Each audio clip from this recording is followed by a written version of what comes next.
Hi everyone. In this class, we'll study about the acid-base balance. As in the part 1 of acid-base balance, the objectives comes under these will be acid, bases and buffers, the regulation of blood pH, disorders of acid-base balance and anion gap.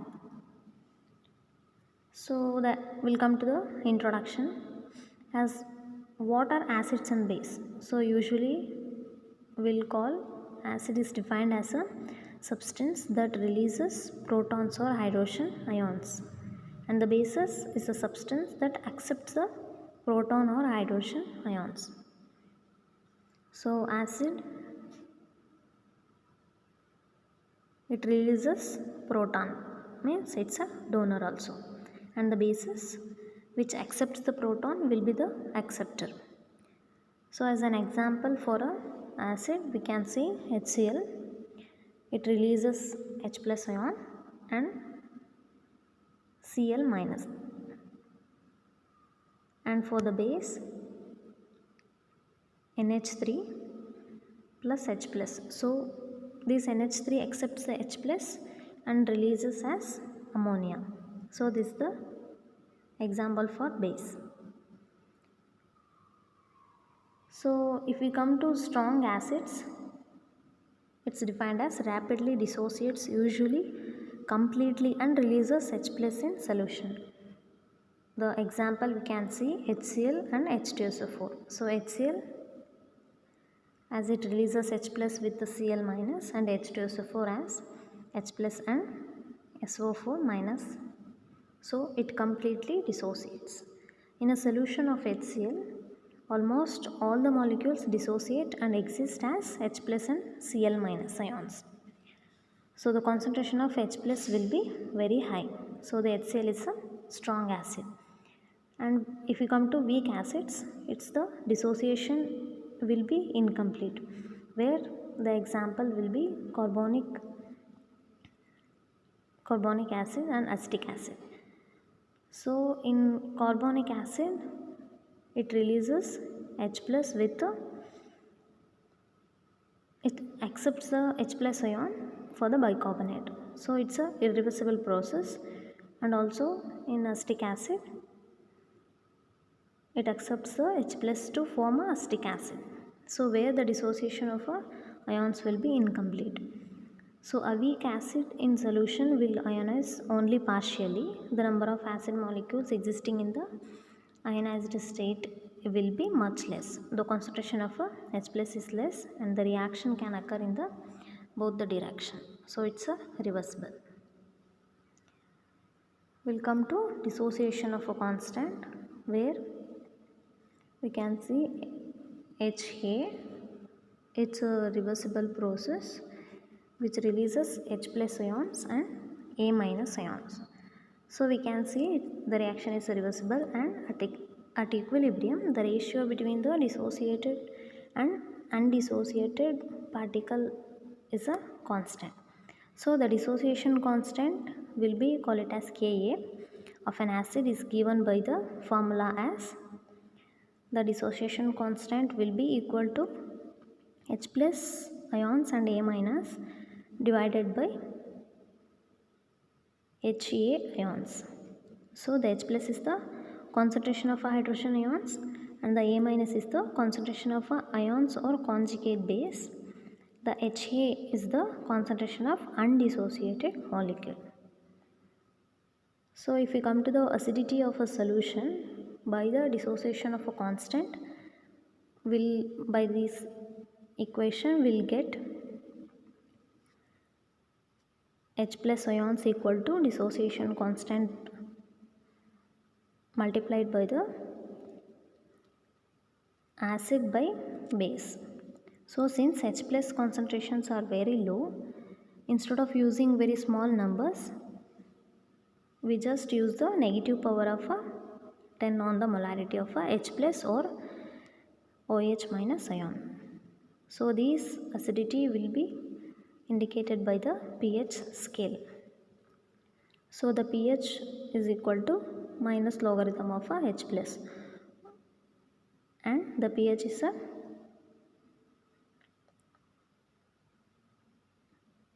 equal to log of 1 by H plus ions.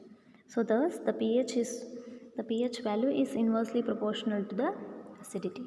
So from this equation we can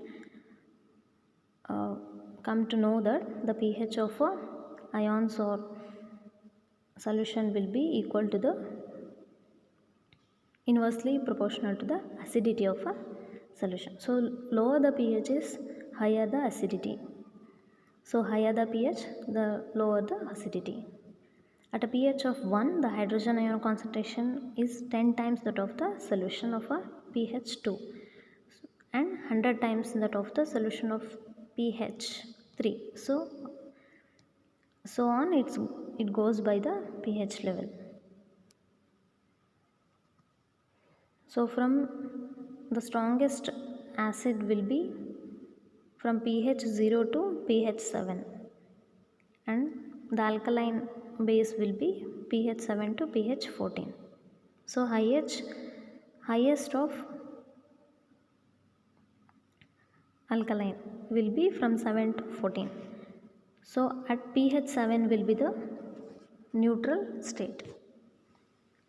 So this is the pH scale. It's represented as acidic, neutral and basic. And what on all the solution comes under the acidic, basic and neutral is given here.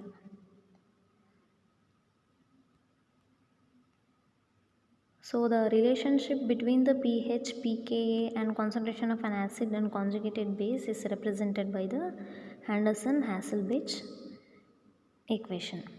So the pH is equal to pKa plus log as multiplied by the salt divided by acid. So when base equal to acid, the pH will be the pKa value. So when the concentration of a base and the acid are the same, then the pH is equal to the pKa.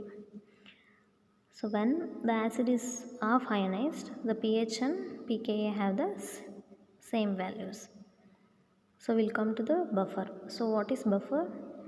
Buffer are solutions which can resist changes in pH when small amounts of acid or alkali is added. So the composition of a buffer will be, there are two types: mixtures of weak acids with their salt with the strong base, the mixtures of weak bases with their salt with the strong acid. So how do these buffers act? When acid is added, the salt reacts with the acid to form a weak acid and its salt. When base is added, the acid reacts with it, forming a salt and the water. As an example, acetate buffer plus HCl or NaOH as a buffer.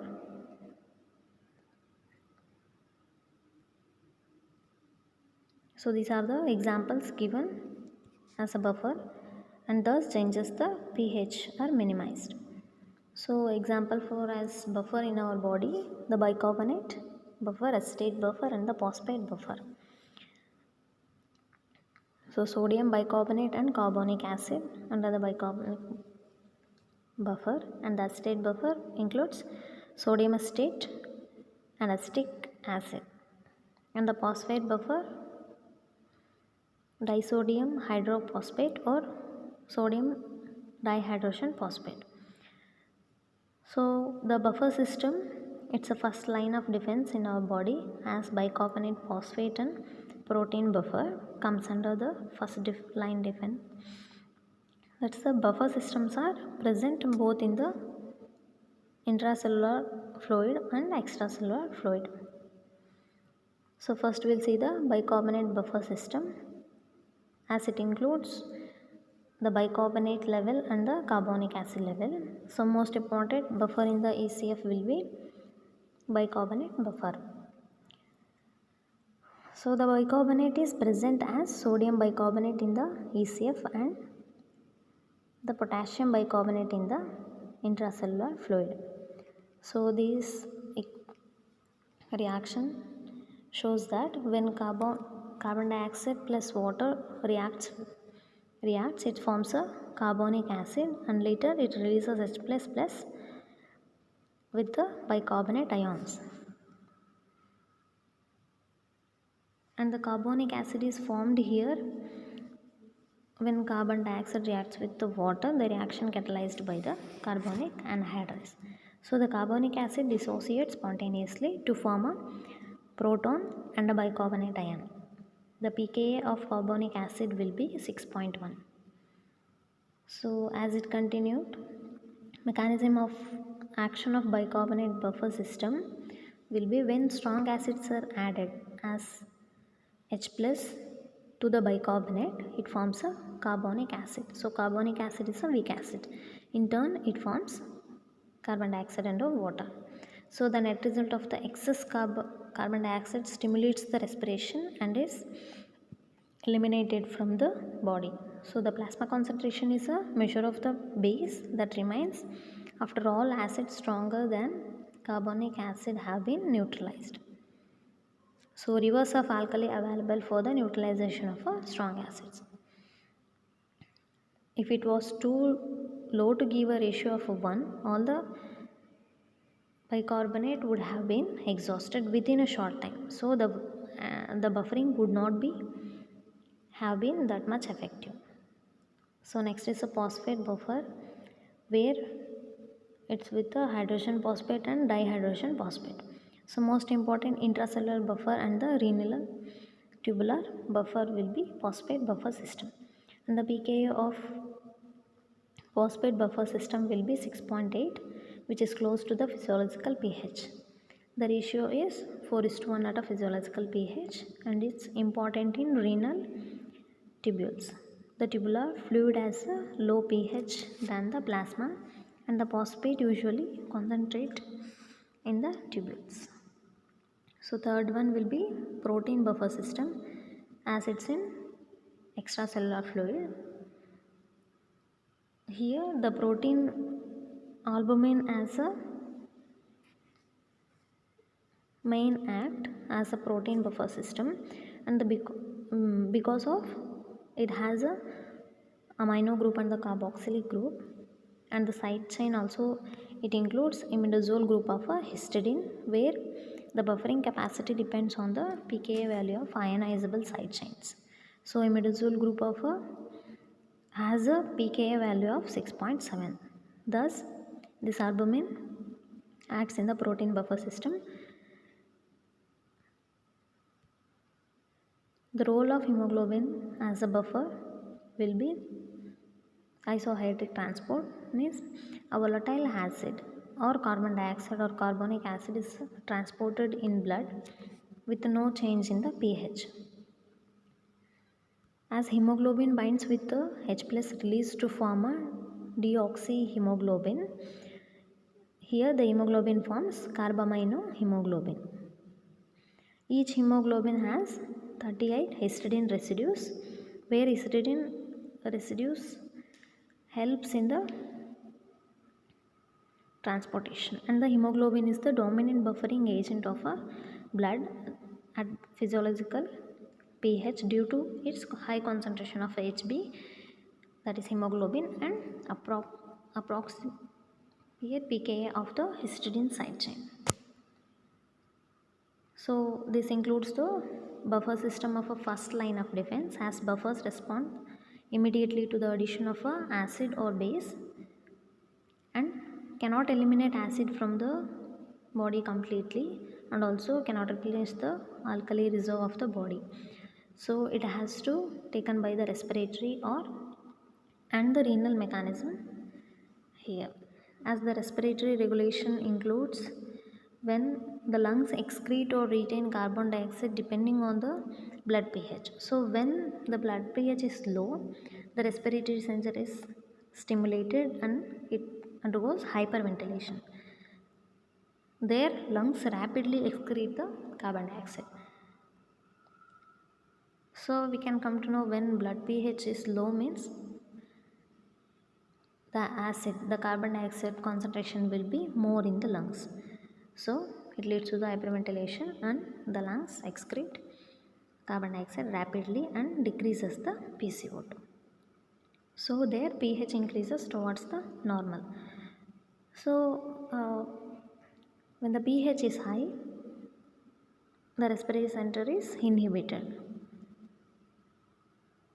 So the lungs which undergoes hypoventilation and the lungs retain the carbon dioxide in the lung there and increases the PCO2. So thus the pH decreases towards the normal. So here the lungs respiratory regulation of lungs will be explained. And it comes to action within the minutes, directly affects the bicarbonate buffer system as the PCO2 is the denominator of the equation. So the respiratory regulation of a pH is the second line of defense. It tries to bring the pH back to the normal. But we cannot go on forever as for the ventilation for a long. So moreover cannot replenish the used bicarbonate. So here the kidneys are required to provide the solution further. As the renal system is the third line of defense, the normal pH of the urine will be around 6, lower than that of ECF pH. So acidification of a urine has, and the pH of urine 4.5 to 9.8 depends on the ECF. So as a renal system defensive mechanism, it maintains acid-base balance by the four mechanisms as excretion of H plus and fixed ions, reabsorption of bicarbonate and regeneration of bicarbonate by excretion of titratable acid, and the regeneration of bicarbonate by excretion of ammonium ions. So it acts within R2 days but provides a solution for that and prevents loss of bicarbonate from the body, which is excreted rapidly and regenerates the alkali reserve of the body, and the H plus is buffered by the bicarbonate, phosphate and ammonia, where tremendous activity especially by excreting ammonium ions takes place. As this pH or the acid base balance get disturbed, it leads to some disorders or the also called the disturbance of acid base balance. So here the acid base balance depends on the input and the output of the carbonic and non-carbonic ions and the conjugate bases. So the acid base status of the body is assessed by the measurement of plasma, partial carbon dioxide and the pH. So under the classification of these acid base disturbances, it comes acidosis, alkalosis and compensatory responses. So under the acidosis, as we saw, fall in the pH leads to the acidosis, means decrease in the pH level. So the respiratory acidosis is the primary excess of the carbonic acid, and the metabolic acidosis will be primary deficiency of bicarbonate, and the alkalosis, it's the rise in the pH. So increase in the pH is the alkalosis. So under these, the respiratory alkalosis and the metabolic alkalosis, the primary deficiency of the carbonic acid will be respiratory alkalosis, where the excess of bicarbonate, it's the metabolic alkalosis. And the compensated responses we can see uncompensated, partially compensated and fully compensated as here. So the acidosis and alkalosis, as we saw, increase in the pH and decrease in the OH minus, where the alkalosis is a decrease in the pH and increase in the OH minus. So this is the reversal. So first we'll see the respiratory acidosis and alkalosis. As the respiratory acid base disturbances occurs when there is an imbalance between the carbon dioxide production in the tissues and excretion at the lungs. So there is carbon dioxide is not excreted out. So the carbon dioxide will be retained in the form of more carbonic ions. which leads to the acidosis. So if the concentration excretion is more, the carbon dioxide will be washed out and no carbonic acid, and balance bicarbonate leads to the acidosis. So any condition which affects the respiratory component as a partial carbon dioxide will be respiratory acidosis or alkalosis. And when it comes to the metabolic acidosis and alkalosis, metabolic acid base disorders occurs when any condition affects the bicarbonate component. So as in respiratory, we'll see the carbonic acid and the PCO2. Here the metabolic will be bicarbonate component. So this can happen. Bicarbonate has been used to neutralize the buffer fixed ions, and the bicarbonate production will be more. As one more disorder will be mixed acid base disorder, as a patient can also suffer from two simple acid base disorders as simultaneously, which is termed as a acid base mixed acid base disturbance. So example as we can see metabolic acidosis and respiratory alkalosis. In mixed disturbances, both bicarbonate level and carbonic level are altered.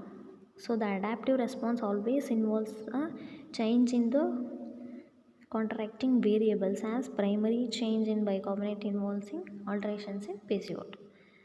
So depending on the extent of the compensatory change, there are different stages. And how can we compensate these disturbances, or what is compensation? Compensation is the process whereby the homeostatic mechanism for acid-base balance are mobilized to return any shifts of the blood pH back towards the normal, and the pH change used by a simple acid-base disturbances is by secondary acid-base disturbance. So example will be metabolic acidosis, where the decreased bicarbonate level is compensated for the secondary respiratory alkalosis, which is decreased partial carbon dioxide. So compensation by respiratory system, how can we do compensatory mechanism by the respiratory? So the respiratory system regulates the denominator of the equation, and in case of acidosis there is a hyperventilation, means stimulation of a respiratory center will be there, and in alkalosis there is a hypoventilation. So as in case of acidosis, the pH decreases in the lungs as the concentration of a carbon dioxide will be more, so there it requires hyperventilation, where in alkalosis there is a CO2 concentration will be less and the hypoventilation acts. So from kidney, how kidneys compensate the pH will be depending on the plasma pH. The kidney change the amount of H plus secreted or reabsorbed, and they change the bicarbonate secreted or it reabsorbed. So in acidosis, urine will be more acidic. In alkalosis, urine is alkaline. So kidneys also assess the lungs by eliminating any carbon dioxide that enters renal tubules. So here we can see in a column as discrete acid-base disturbances as the metabolic alkalosis and acidosis, respiratory acidosis and alkalosis. The pH will be decreased in case of metabolic acidosis and respiratory acidosis, where the pH increases in metabolic alkalosis and respiratory alkalosis. And the primary change of a deficiency of bicarbonate will be in metabolic acidosis, where the excess of bicarbonate will be in alkalosis. The excess of carbonic acid will be in respiratory acidosis, where the deficient of carbonic acid is alkalosis. So the secondary change will be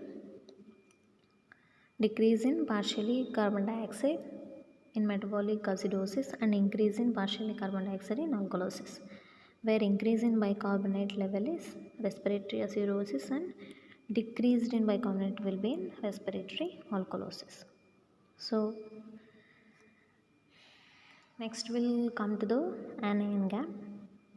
It's a small topic which includes an acid-base balance, as the sum of cations and anions in ECF is always equal, so as to maintain the electrical neutrality in the cell.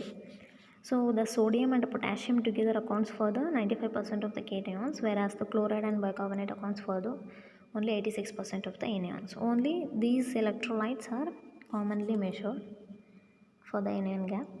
Hence, there is always a difference between the measured cations and the anions. So, the unmeasured anions constitute the anion gap. So, if there is any difference between the measuring of cations and anions, will be leads to the gap. So, that's called anion gap. So, this is due to the presence of protein anions, sulfate, phosphate, and organic acids. And the anion gap is calculated as sodium and potassium minus bicarbonate with chloride ions. So normally this is about 12 to millimolar per liter.